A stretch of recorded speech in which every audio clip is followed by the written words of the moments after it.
Maka berdua ini pulang. Selama sepekan itu Hasan Basri keliling mengecek dua orang ini. Diam-diam dicek sama dicek. Ternyata ditemukan si fulan yang pertama itu muadzin di masjid. Yang satu lagi terkenal suka maling, pencuri, suka nyuri-nyuri barang. Setelah sepekan datang dua-duanya. Lalu Hasan Basri mulai menakbirkan mimpi mereka. Yang pertama, yang muadzin, kamu tahun ini akan haji. Karena sesuai dengan firman Allah Subhanahu wa taala, a'udzubillahi minasyaitonir wa adzanu minallahi wa rasulilan nas yaumil hajjil akbar. Al-ayah. Dan azan atau panggilan dari Allah kepada manusia untuk mengerjakan haji yang besar, kan? Karena ini orang soleh, beliau alihkan ke ayat itu sesuai dengan keluasan ilmunya tentunya. Kemudian yang satu kata dia, kau akan mencuri tahun ini dan akan dipotong tanganmu. Karena dia suka mencuri. Diambil dari surah Yusuf. Pada saat saudara-saudara Yusuf mau pulang, kan sempat dipanggil kembali. Ya. Karena Yusuf alaihissalam menyisipkan pialahnya raja untuk mengambil adiknya Binyamin. Ada dalam surah Yusuf dijelaskan masalah kisah itu. Maka dikatakan wa'adzana mu'adzinun ayyatuhal iru innakum lasarikun. Dan dipanggillah, diazankan, maksudnya dipanggilkanlah, wahai orang-orang yang sedang mengendarai unta, kembalilah kalian telah mencuri. Dan terjadi seperti yang disampaikan oleh beliau, rahimahullah. Tapi Hasan Basri ini diberikan julukan alimnya ulama. Jadi di zaman itu, di kota Basra itu, atau di Irak secara umum, kalau ulama-ulama pada ngumpul, mereka mendengarkan ceramahnya Hasan Basri. Karena dianggap dia guru mereka bahkan. Ya, karena luar biasanya gitu. Maka orang-orang seperti ini mungkin menakwilkan mimpi. Ada sebuah buku karangan Ibnu Sirin, Muhammad bin Sirin rahimahullah, saya juga punya dan sudah diterjemahkan dalam bahasa Indonesia. Ensiklopedia Mimpi, Takbir Mimpi kalau nggak salah judulnya begitu. Saya lihat buku itu saya pernah miliki dan memang dia seperti kamus mimpi. Karena ini ditulis oleh Muhammad bin Sirin, maka saya referensikan, artinya boleh dimiliki buku itu, tapi jangan antum setiap mimpi buka kamus itu. Nanti hanya sibuk dengan mimpi saja. Tapi di situ beliau rincikan. Nah, di antara tadi yang perlu difahami saya bilang, orang harus memahami. Ibnu Sirin menjelaskan dalam bukunya, pernah saya buka buku itu dan saya baca beberapa poin.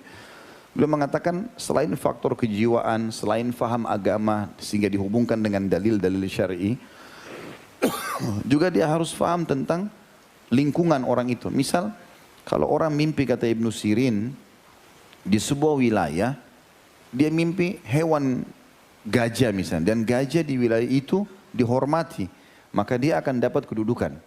Tapi kalau di wilayah itu gajah diperangi, dibunuh, maka dia akan diperangi. Seperti itulah. Jadi ada penakwilan-penakwilan. Kalau orang mimpi di satu wilayah yang tidak pernah hujan, tiba-tiba turun hujan, ini punya takwil sendiri. Dengan orang mimpi di wilayah sering hujan tapi turun hujan. Ya. Kalau yang pertama berkah. Karena kalau tandus turun hujan berarti keberkahan Allah kasih. Sehingga hiduplah negeri itu, seperti banyak ayat tentang hujan. Tapi kalau mimpi yang kedua, tempat itu sering hujan lalu dia mimpi hujan lagi, ini kemungkinan akan ada musibah.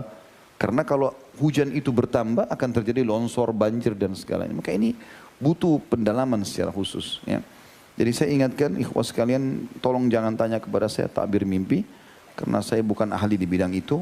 Dan kita lewatkan, apalagi dia mimpi di sini dua sahabatnya datang didampingi oleh makhluk berubah serba hitam atau berupa serba hitam. Lalu di sini perlu saya tanggapi pertanyaannya, apakah itu malaikat keburukan? Tidak ada malaikat keburukan. Hah? Semua malaikat baik. Cirinya malaikat disebutkan dalam surat Tahrim, ya. Mereka makhluk Allah mulia dari cahaya. Cirinya Allah mengatakan la ya'suna Allah ma amarum yaf'aluna ma yu'marun. Mereka tidak pernah bermaksiat kepada Allah dan mereka selalu mengerjakan apa yang dititahkan. Malaikat itu tidak seperti kita. Allah bilang Allah bilang kerjakan, gitu kan? Makanya Allah menyebutkan dalam surat Tahrim ini itu tentang penjaga-penjaga neraka. Malaikat Zabaniyah, gitu kan? Yang Allah bilang faliyad'u nadiya sanad'u Zabaniyah. Mereka nanti hari kiamat di neraka, panggil saja semua yang mereka sembah dan kami akan panggil Zabaniyah. Kata Nabi SAW, malaikat Zabaniyah itu, penjaga neraka, kalau orang menunggangi kuda dengan sangat cepat dari awal pundaknya, itu 100 tahun, atau riwayat lain 60 tahun, belum bisa menjangkau batang lehernya malaikat itu, karena besarnya. Malaikat Zabaniyah bukan main-main. Ciri mereka adalah mereka tidak pernah bermaksiat. Allah bilang pukul-pukul, Allah bilang cincang-cincang, bakar-bakar, gak ada negosiasi. Makanya Allah suruh jauhkan diri dari api neraka. Jadi tidak ada malaikat keburukan. Karena malaikat yang mencabut ruh orang-orang kafir pun adalah malaikat-malaikat yang patuh kepada Allah. Tapi tugasnya memang menghukum gitu ya. Jadi bahasa ini perlu diralat dan diperbaiki. Kalau potongan di sini dikatakan 2 sahabat saya telah meninggal dalam waktu yang berbeda, mereka datang dalam mimpi, itu bisa terjadi. Tapi dalam menakbirkannya butuh ilmu. Ya. Pernah ada sahabat, saya pernah ceritakan kisahnya, saya ulangi lagi. Dan saya belum menemukan nama keduanya, tapi kisahnya begitu. Ada 2 orang sahabat Nabi SAW, mereka saling janjian, siapa yang meninggal lebih dulu, datang dalam mimpi temannya. Gitu. Maka mereka janjian, meninggallah salah satunya. Kemudian temannya mimpi betul, datang dia dalam mimpinya.